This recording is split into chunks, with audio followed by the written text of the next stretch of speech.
Gubernur Jawa Tengah Ahmad Lutfi mengecek jalan tol jalur Klaten menuju Yogyakarta. Pengecekan itu guna memastikan jalan sepanjang 15 km lebih itu dari Klaten, Prambanan, dan Prambanan Kalasan tersebut siap digunakan pada saat mudik Lebaran. Jalan tersebut merupakan jalur lanjutan dari jalan tol Kartasura Klaten yang sudah tersambung dan sudah beroperasi.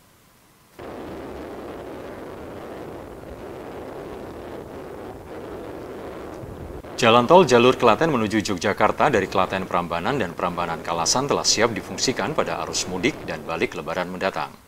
Jalan bebas hambatan tol Klaten Prambanan yang memiliki panjang 8,6 km tersebut akan digratiskan mulai 24 Maret 2025. Beberapa fasilitas dan rambu petunjuk arah telah tercukupi, serta jalan tol tersebut telah melalui uji kelayakan.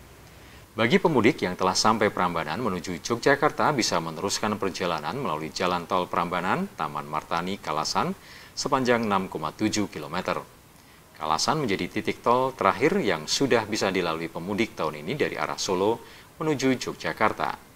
Khusus di ruas tol Prambanan Kalasan ini, pemudik diminta untuk tetap berhati-hati lantaran pembangunan konstruksi mencapai 90% dan status jalan ini dibuka fungsional. Jalan tol tersebut sebagai salah satu akses bagi pemudik yang akan menuju atau melintas Jawa Tengah.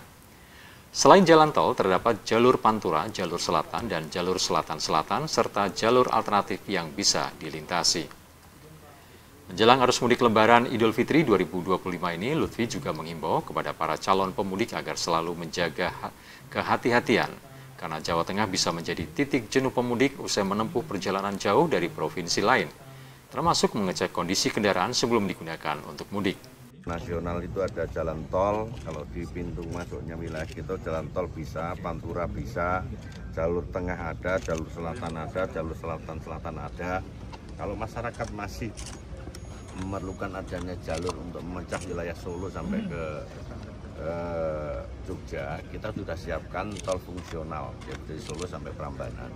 Kita lakukan pengecekan, ini sudah diuji layak jalan, artinya tanggal 24 nanti akan kita buka, penerangan jalan cukup, ada sebagian rambu yang belum nanti bisa kita tambahi, tetapi secara fungsional dia kita gunakan. Tetapi kendalanya apabila manakala ada bangkitan arus yang lebih tinggi dan berat, nanti kita koordinasi dengan kepolisian, Kapolres seperti mana, nanti akan buka tutup mana yang harus diteruskan, mana yang dipecah dan lain sebagainya. Tapi prinsip ini semua adalah untuk mengurai jalur dan memberikan pelayanan kepada masyarakat bagi mereka yang mudik dari mulai Jawa Tengah menuju pintu masuknya adalah Jogja sampai Surabaya. Oke. Diperkirakan puncak arus masuk ke Jawa Tengah, Pak? 27-28 itu puncaknya. Karena kita kalau tahun kemarin kali kangkung itu per jamnya 5.000. 1,8 juta itu kendaraan masuk wilayah Jawa Tengah. Diperkirakan tahun ini?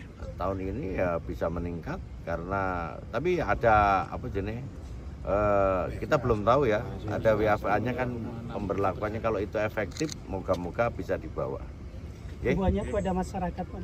Himbau kepada masyarakat, satu, patuhi rambu-rambu lalu lintas. Kemudian perjalanan Jawa Tengah itu adalah titik jenuh, silakan istirahat di rest area. Tapi yang lebih bagus mungkin ke kuliner dulu lah Jawa Tengah. UMKM kita sudah disiapkan sama Pemprov kita untuk oleh-oleh di rumah dan lain sebagainya. Ingat bahwa mudik itu adalah suatu hal yang sangat luar biasa, wilayah kita, keluarga di rumah menunggu. Jadi kesehatan mobil perlu dilakukan pengecekan, kemudian fisik kita harus terjaga. Terus tidak usah buru-buru. Oke, cukup ya? Mudik Lebaran tahun ini diprediksi akan mencapai puncak pada 28 hingga 30 Maret 2025, sedangkan arus baliknya pada 5 hingga 7 April 2025.